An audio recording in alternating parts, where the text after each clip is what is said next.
full of gratitude today. And in truth, if I don't take this opportunity to express it, well, my heart just may burst. So thank you, thank you, thank you. Thank you for extending to me this call to serve as one of your pastors. I am honored and I am humbled to be standing in this pulpit here today. Now, there are also some specific words of thanks that I believe need to be said. There is a group of people who work long and hard to navigate the complicated process of calling a pastor. They are your call committee. Now, this process left me feeling both exhausted and energized at the same time. So I cannot imagine how they must feel. They were faithful, hardworking, and, trust me, thorough. Very, very thorough. It makes a difference when the chair of your call committee is the retired county prosecutor. So if any of the members of the call committee are here in the sanctuary today at this service, I would ask you to stand up. Anybody here? And let's thank them for all of their work.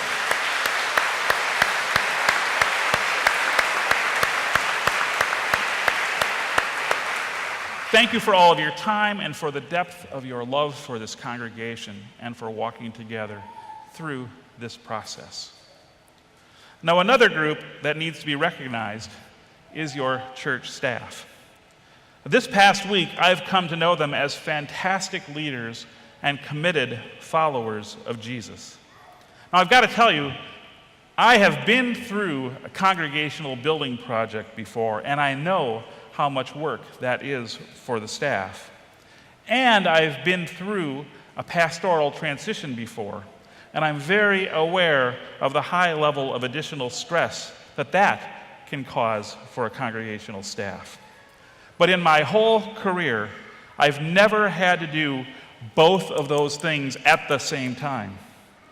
I get tired just thinking about it. But with Pastor Peter's guidance and Pastor Dean's leadership, your staff did the heavy lifting necessary to ensure that the excellence of Trinity's ministry did not suffer. And so your staff needs to be thanked and recognized for their hard work and their deep dedication. And so I'd ask any members of the Trinity staff who are present in the service this morning if you would also please stand. Anybody here? Stand up. Stand up. Let's thank them.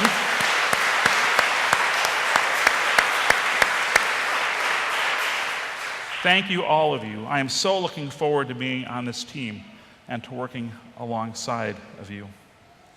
Now, finally, I need to express my great gratitude to God for leading Trinity through this time of transition and change, and for leading me and my family to this community. Now, change can be hard, but it is clear to me that God has been present in this process, leading and nudging. Thanks be to God. Now, I've actually been here to Trinity before, probably 6 or 7 years ago. Our family stayed overnight at the Holiday Inn on the north end of town, you know, the one with the water slides.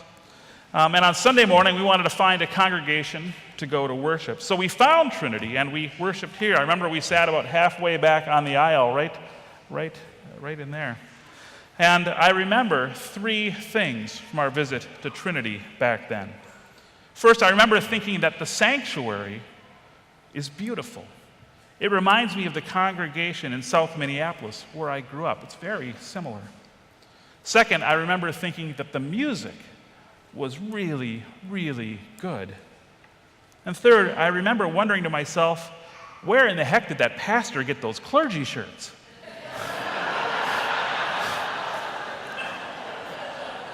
They are awesome.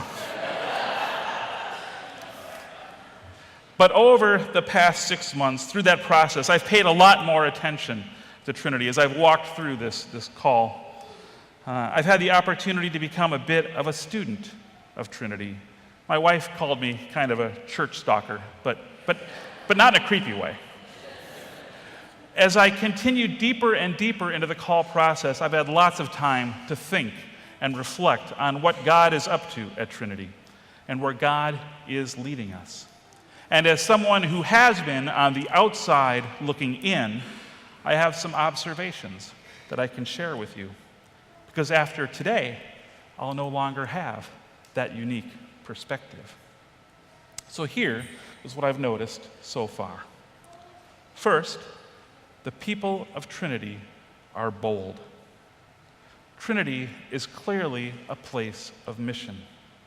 Now, everyone I've met from Trinity, with no exceptions, have talked about how much they love this congregation and how committed they are to its growth. Not just for the sake of growth, but for the sake of the gospel of Jesus Christ. Deeply embedded in the DNA of this place is the understanding that this is not your church, nor my church. This is the church of Jesus Christ. And we exist to carry out God's mission here in this community. And I am deeply honored to be a pastor called to a place that thinks that way. My second observation is that the facilities at Trinity are amazing. Now, when I first toured here months ago, I stood here in the sanctuary, and then I stood in the fellowship hall, and I walked the hallways.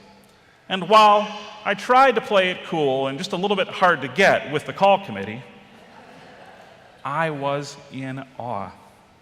This is a tremendous facility. And the chutzpah it took to build as you did, well, again, that reflects your boldness. And while this building is well used, we are going to continue our work to ensure that Trinity is a place and a people known as a center of life and hope for our whole community.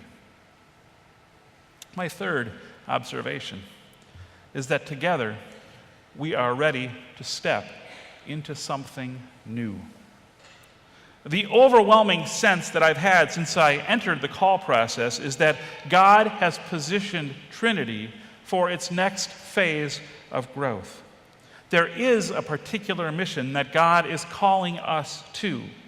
And as I've spoken with people this week, and I've heard your passion, I've begun to catch glimpses of what that vision might look like.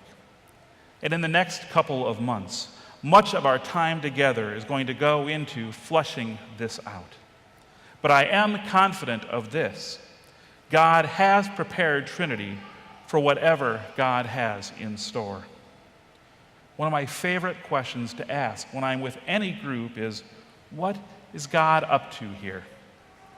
That is a question we are going to explore together.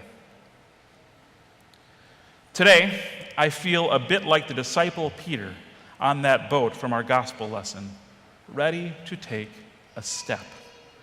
Now remember in our story that it was late at night and the storm was intense. Wind, waves, rain, lightning, thunder. And the disciples out in their boat without Jesus had been struggling to keep afloat for quite a while. They were experienced fishermen. They knew boats and storms. I'm sure they were wondering under their breath, why did Jesus send us out here tonight? Couldn't he have waited until morning? For hours, the disciples had been alone within the storm. They had to be exhausted. It's in this moment, when their energy reserves are spent, that Jesus shows up. I'm sure the first reaction of the disciples once they recognized Jesus walking out to them on the water was relief. Finally, he is here. He will save us. Well, yes, but not right away. First, something came over Peter. For some reason, he wanted to walk out in the middle of the storm with Jesus. He said, "Lord, if it is you, let me come to you on the water." In other words, Jesus, what you are doing, I want to do that too. Now, a disciple is someone who tries to be like their master. They want to do what the master does. They want to become who their master is. So in some ways, what he said makes complete sense. But I try to imagine the reaction of the other disciples. Are you nuts? No way. Why would you do that? Let's just get Jesus on the boat. He'll calm the storm, and then we can get to shore. But Jesus looks Peter in the eye and says, "Come." And with that one simple word, Peter was empowered, and he stepped out, and he walked. And here is the important takeaway. Jesus always tells his disciples to take the step. Jesus always tells his disciples to take the step. Now, stepping into the new can feel risky. My son, Nathan, took a step like this just a couple of weeks ago. Now, you have to understand that I believe that there are two kinds of people in the world. There are Boundary Waters Canoe Area people, and then there's everybody else. I've been going up there since I was a kid, and I love it. And for the last couple of years, Nathan has been bugging me to bring him up there. When you're older, when you're bigger, I would tell him. Well, 2 weeks ago, we finally went, the two of us, his first trip.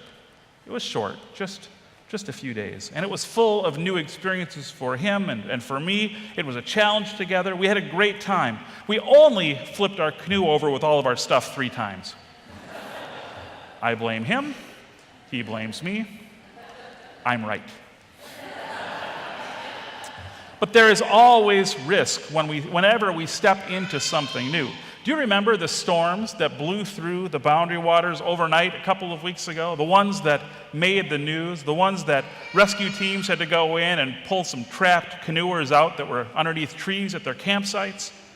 Yeah, we were in those storms. It was intense. Wind, waves, rain, lightning, thunder. Do you know how they frequently describe the strong winds that come with severe weather as sounding like a freight train? I heard that train.